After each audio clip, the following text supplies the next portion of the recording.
Dear students, आज हम discuss कर रहे हैं फॉर्मेशन ऑफ कंपनी का part 2।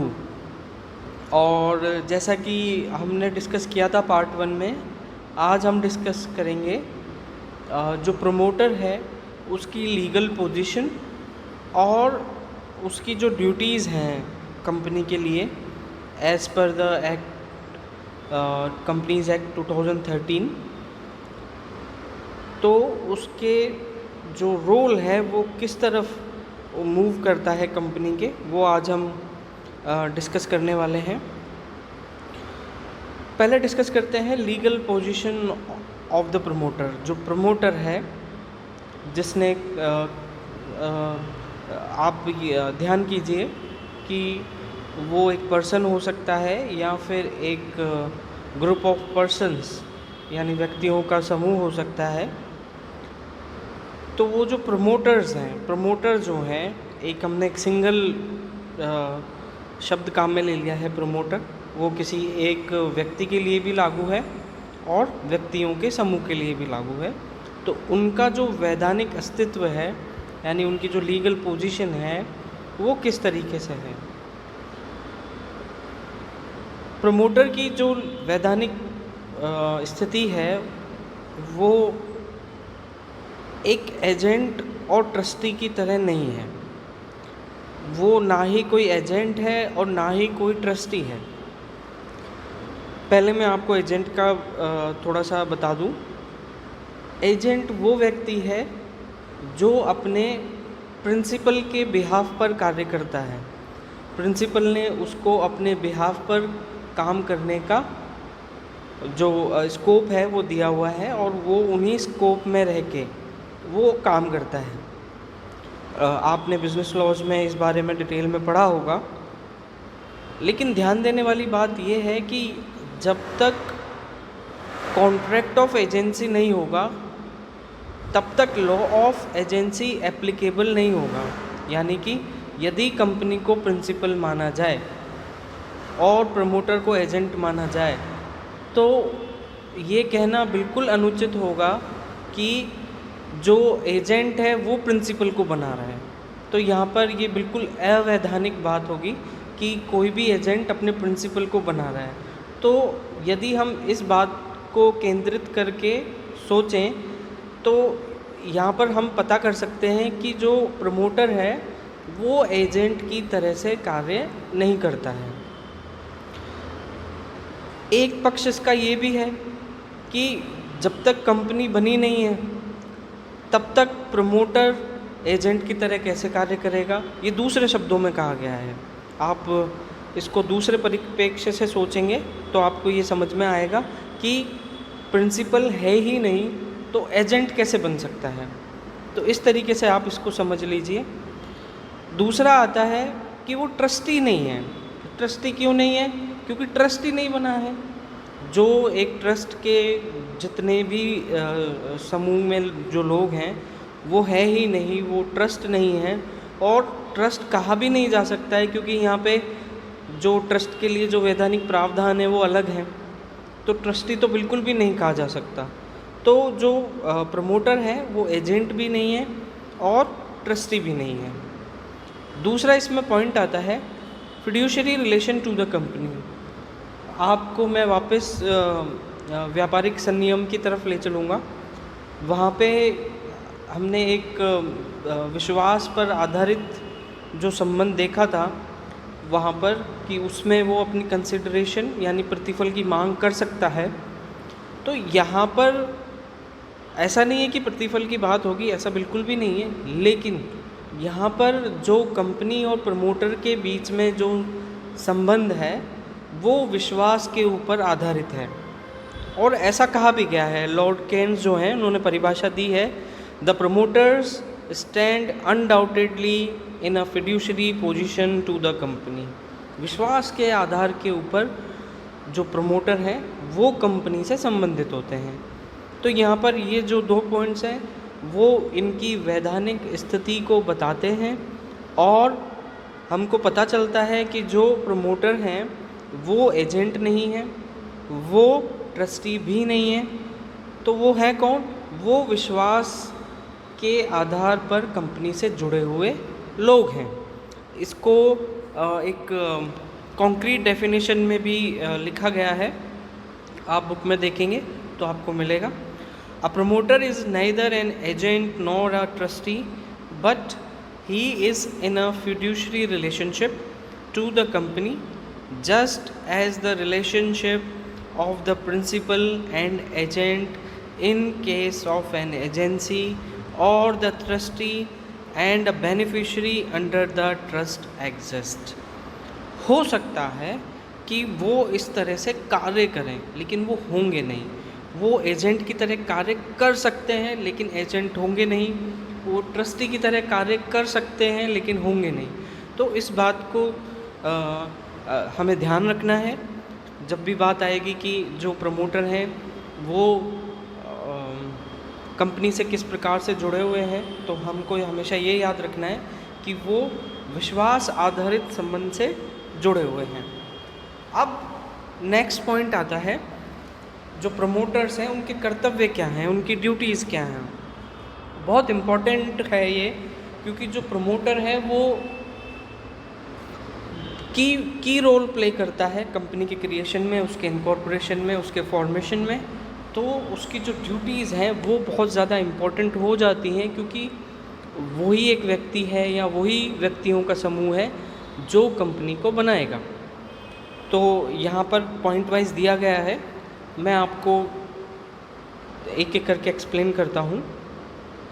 To disclose all material facts, यहाँ पे मटीरियल फैक्ट्स का मतलब ये है कि जो भी कंपनी से संबंधित विषय वस्तु है प्रमोटर की, उसको डिस्क्लोज करना है, उसको बताना है कि उसका नाम क्या है, वो रहता कहाँ है और उसके पास प्रॉपर्टी कितनी है, उसका जो फॉर्मेशन है तब से जो उसके जो रोल हैं वो किस प्रकार से प्ले हो रहे हैं।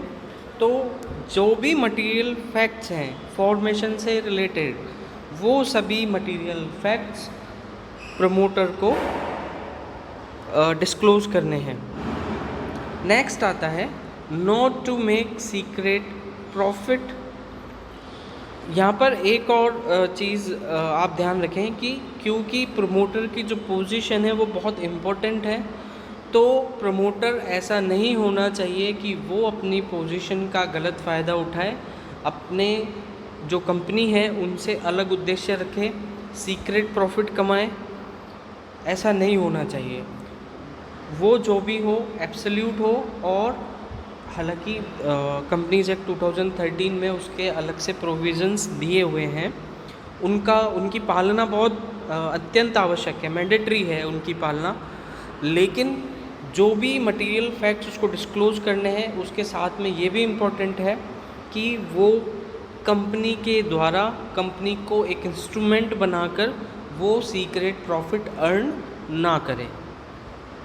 नेक्स्ट आता है to disclose the interest in the transaction.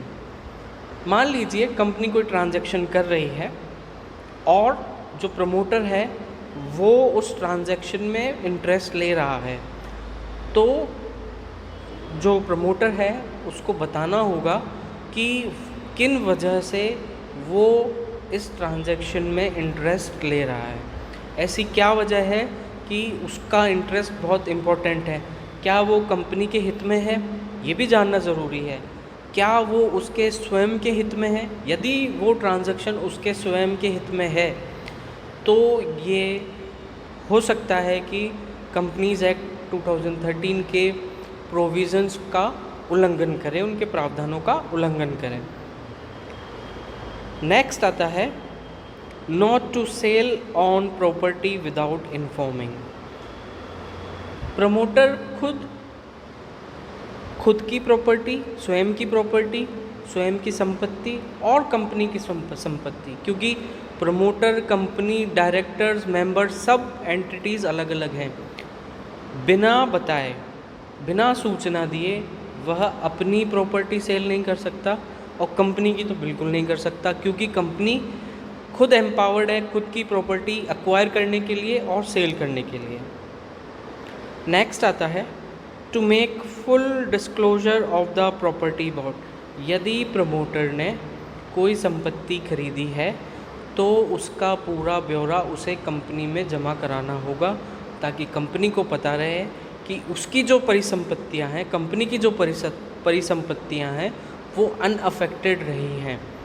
Promoter खुद की संपत्ति खरीदे चाहे खुद की संपत्ति बेचे, उसको बताना आवश्यक है, मैंडेटरी है। Not to make unfair use of his position. Promoter की पोजीशन जैसा हमने डिस्कस किया पहले, बहुत इम्पोर्टेंट पोजीशन है, तो उसका वो अनफेयर यूज़ ना करें, गलत यूज़ ना करें। Not to accept appointment as independent director. इसमें प्रोविज़न कुछ इस प्रकार से है, यदि बोर्ड ऑफ डायरेक्टर्स, सभी बोर्ड ऑफ डायरेक्टर्स रिज़ाइन करते हैं तो उस केस में जो प्रमोटर हैं या जो व्यक्तियों का जो समूह है प्रमोटर के रूप में, वो डायरेक्टर के रूप में कार्य कर सकते हैं, लेकिन वो इंडिपेंडेंट डायरेक्टर के रूप में कार्य नहीं कर सकते। क्योंकि हो सकता है कि यदि वो इंडिपेंडेंट डायरेक्टर के रूप में काम करें तो वो अपनी पोजीशन का और भी अधिक गलत फ़ायदा उठाए। To provide opportunity to exist from securities if objects are change. ये थोड़ा इम्पोर्टेंट टॉपिक है। अगर कंपनी अपने उद्देश्यों में कोई बदलाव करती है, उस केस में जो उसके जो शेयर होल्डर्स हैं या जो भी उन कंपनी की सिक्योरिटी जिन लोगों के पास है, उनको एक ऑप्शन देना होता है कि इस पर्टिकुलर पॉइंट ऑफ टाइम पर जो कंपनी है वो अपने उद्देश्यों में बदलाव कर रही है, और जो बदलाव है वो यदि आपको स्वीकार्य नहीं है तो आप अपनी जो सिक्योरिटी है उनसे मुक्त हो सकते हैं, आप विड्रॉ कर सकते हैं, सिक्योरिटी आप छोड़ सकते हैं।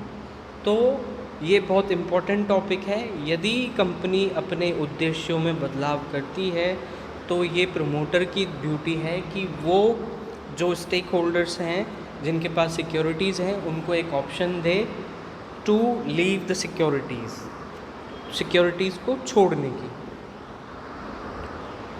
नेक्स्ट आता है to provide opportunity to access from securities in case of variation in terms of contract और ऑब्जेक्ट।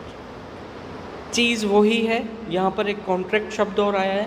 किसी भी अनुबंध से संबंधित किसी भी जो भी स्टेक होल्डर है, जो भी पार्टिसिपेंट है, स्टेक होल्डर से ना समझे तो जो भी पार्टिसिपेंट है, जो भी उसमें भाग ले रहा है, उस व्यक्ति को प्रमोटर के द्वारा एक अपॉर्चुनिटी, एक अवसर दिया जाएगा कि वो चाहे तो वो अपना नाम वापस ले सकते हैं, उसमें भाग नहीं लेने का एक अवसर उनको दिया जा सकता है। लेकिन जो बदलाव है दोनों ही केसेस में, चाहे वो ऑब्जेक्ट में हो चाहे वो कॉन्ट्रैक्ट में हो, वो जो बदलाव है उनका कम्युनिकेशन, उनको बताना पड़ेगा कि हम ये बदलाव कर रहे हैं।